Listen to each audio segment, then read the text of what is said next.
President Johnson, thank you so much for sitting down with us. I Thank do you. really appreciate that. So it's been 100 days in office. So as the new leader of FAMU, just how's it gone for you? Phenomenal.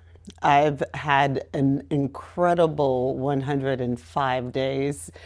Having an opportunity to listen to our stakeholders, our students, our faculty, staff, alumni, community stakeholders, legislators has given me a tremendous understanding of where the institution is. Having an opportunity to immerse myself in the culture has been inspirational and uplifting. I can see why Rattlers brag different, and I am very confident that as we frame our path forward, it will be grounded in the legacy that this institution has built and the purpose that its mission is founded in, and the opportunities from there will be transformational.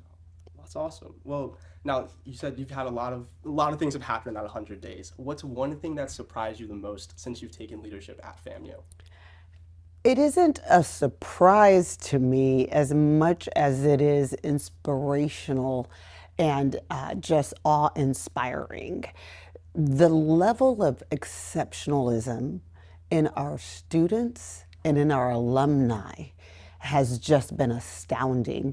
For an institution that has about 100,000 alumni, the Rattlers' impact is tremendous. I cannot go anywhere in the country and not run into a rattler somewhere.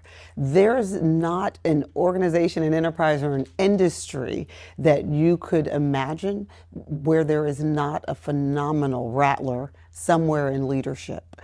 That is awe inspiring. And though it is not a surprise, it is just astounding to see it in its true form. Oh, and you just mentioned the alumni. So since you've taken office, have you heard from the alumni about how they feel about your first 100 days here at FAMU?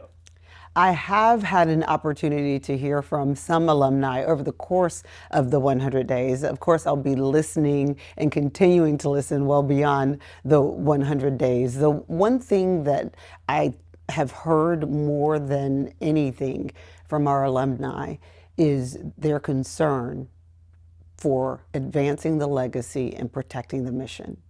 And as we craft and plan our path forward, I have a clear commitment and I'm going to clearly be held accountable for ensuring that the mission and the legacy are preserved and advanced in a way that honors the excellence with caring that this institution is founded on. Oh, 100%. And you kind of just mentioned a little bit of the things that have happened in the past there. And you kind of came into a situation for those first 100 days where there's been some controversy. Obviously, so there was turnover in the athletic department, things like that. Just how do you continue to, I guess, advance FAMU to the future, like you kind of just mentioned?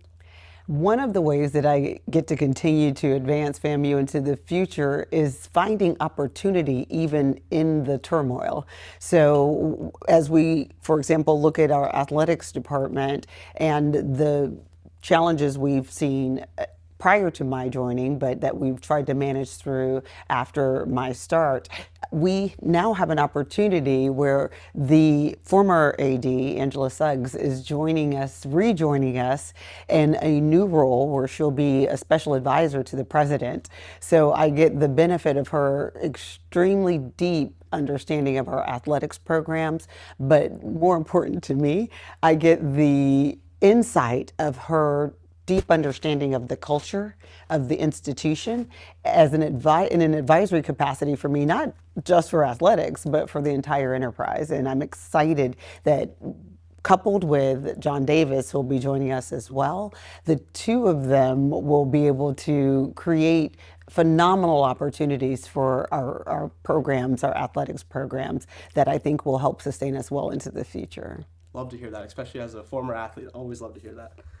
So now a little bit of just so you've kind of spent you spent years working closely with Florida's political leadership, being on the state board of education, obviously the Rollins College education. We talked about that, but you've there's been some controversy about your appointment and people kind of want to know just how do you convince FAMU students, faculty, and alumni that you'll lead independently of the Tallahassee politics, and what's been the response since you've been in office? I think that the response since I've been in office has been one of productive partnership. So while there are still people in the community and alumni who might have chosen another president and might still prefer another president, what I think that people have come to understand is I am the president now, and the future of the university and the university's success will be grounded in my leadership. And I am excited that many alumni are focusing forward and trying to identify where they can continue to help support our students' success, where they can continue to help drive and advance our mission. And every last one of them is focused on holding me accountable for outcomes. So as we think about how we got here, I think that many people are focusing less on that process and focusing on the path forward and how do we move the institution forward and continue our legacy as the #1 public HBCU? How do we advance to rise as the #1 HBCU? How do we advance in terms of our positioning from the 92nd best public institution to top 50 best public institution, and to have the passion of the Rattler Nation focused on our success forward is incredible. I love to hear that, especially as a member of the Tallahassee community. I think that's great that FAMU is looking forward to that. And now, just one more follow-up question about that. You'd mentioned embracing the students and the staff, but and those people who still may be a little skeptical about you being in office. We just mentioned that. Do you have a message to those people? It's like, I've been here for 100 days, and we've seen all the things, the cool things that you've gotten to do. So, is there a message that you'd like to share? The message I would love to share to people who still have not had an opportunity to spend time with me is that I said that I would spend my first 100 days listening and immersing myself in the culture, taking action that was swift where a swift action was called for, and creating a grounding to drive our framework forward. I am still listening. I am still sitting with my door open and waiting to hear how we can work together to focus forward and to advance the legacy. And I always will be. So I'm, again, tremendously inspired by the Rattler passion. I know that it's impactful, and I love to see it working to the benefit of our students' success. That's awesome. And now, as a proud AKA, I see you. I've seen you at the football games, taking pictures, doing all the stuff. But so extracurricular activities, just how important is that for you as a proud AKA and just your students here at FAMU?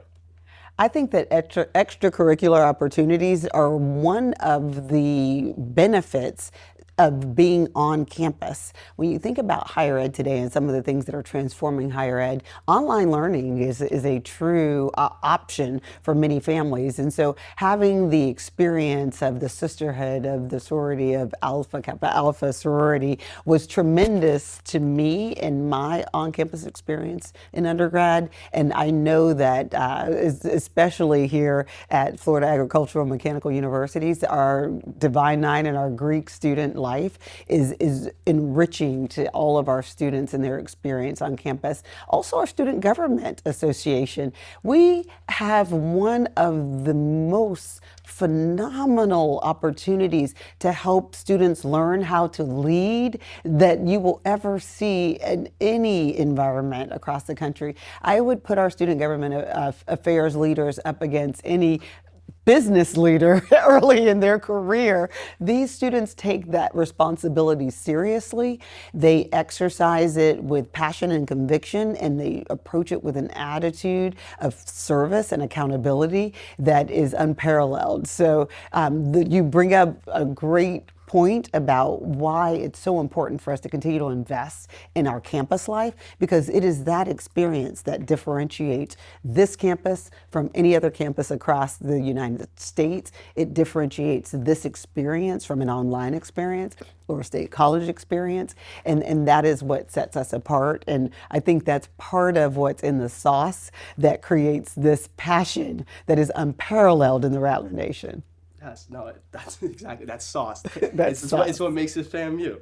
Now, with that, the community that these kids come from, right? Tallahassee community. A lot of people stay in Tallahassee. A lot of people are here. So, how do you plan to strengthen the ties within the Tallahassee community? Not just donors, not just students and partners, but with alumni and people who live around the campus. I mean, there's houses around, even integrated like in the campus. So, just how do you build those connections? One of the ways that we plan to strengthen our ties to the community is to double down on our commitment to the FAMU Developmental Research School's success.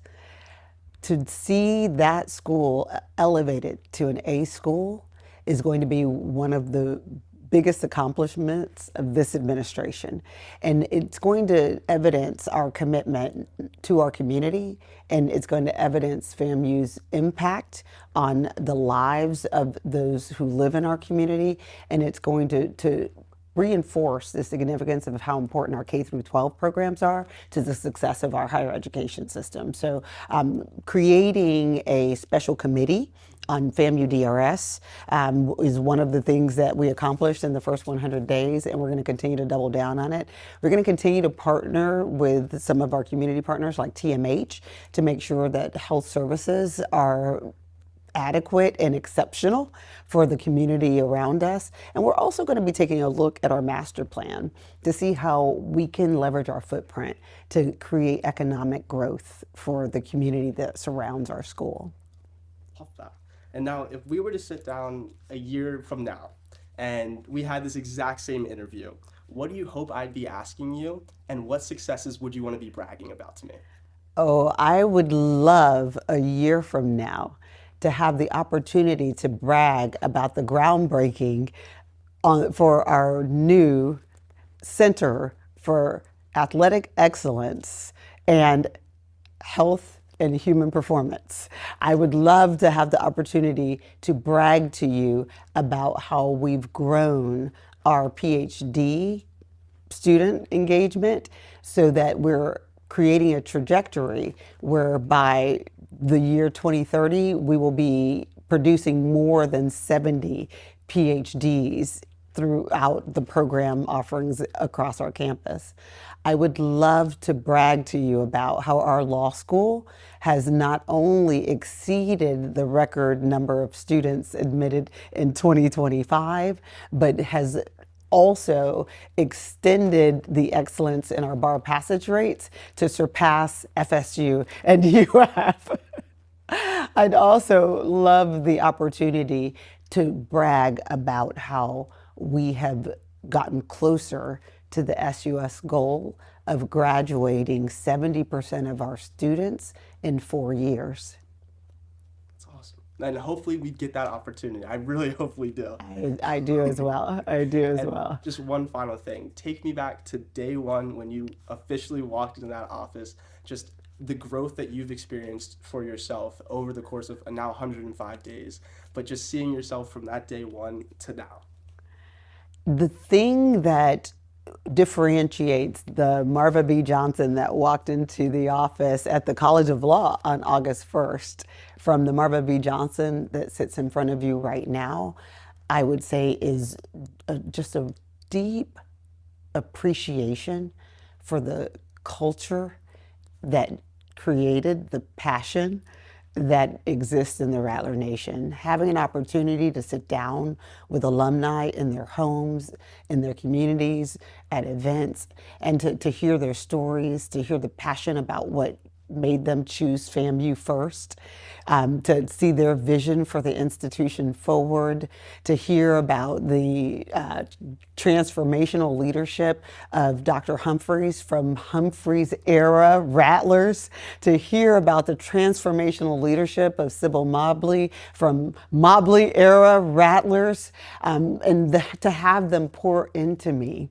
that rich understanding of our culture and that rich and deep appreciation for why Rattlers brag differently has been inspirational. And I would say, among other things, because I could continue, that is probably the biggest difference between the Marva Johnson on August 1st and the one in front of you today.